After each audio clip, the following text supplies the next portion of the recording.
Welcome back to Be a Sponge. In this Scratch activity, we're going to get familiar with Scratch and create a project and use a sprint or the default object to do an activity or a function. So let's get started.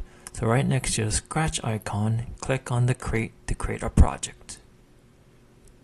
And there you go. Project is created. So this is your sprint or your object. And with that, you could change it, add another one. So you could pick all these different activities that you wanted to do. You could put a flying cat in there. And if you don't want them to both do something at the same time, then you could remove one. There we go. So we have the flying cat as a default sprint. But let's get familiar with on the left side.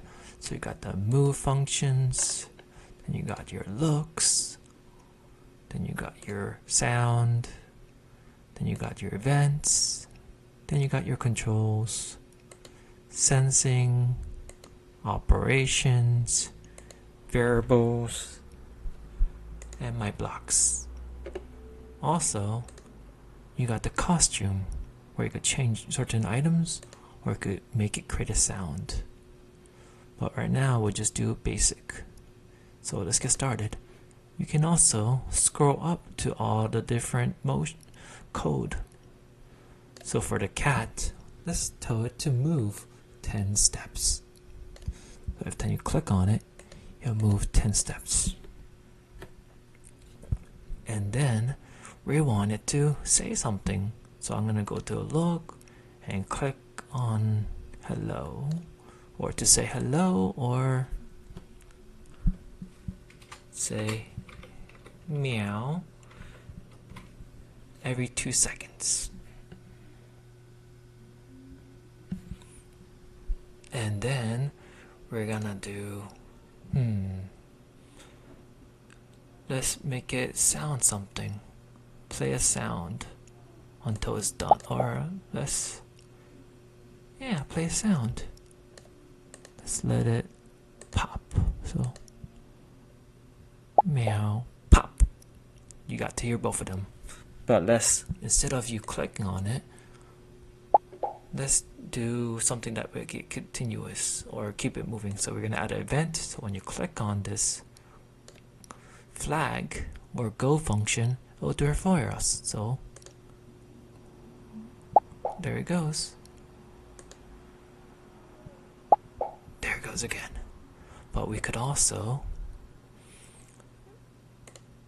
make it do it again by going to making it do it forever. So let's go to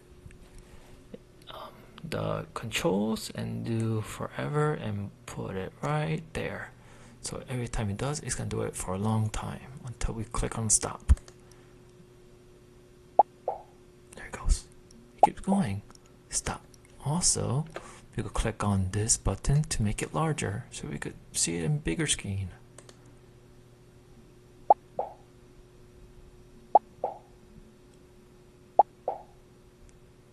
So let's click on the stop button.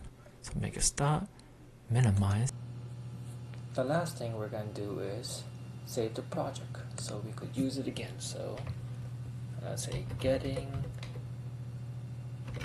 started with Scratch, but you can name it whichever you want and press enter.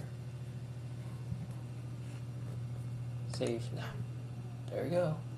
That's it. Thank you for joining me. See you next time.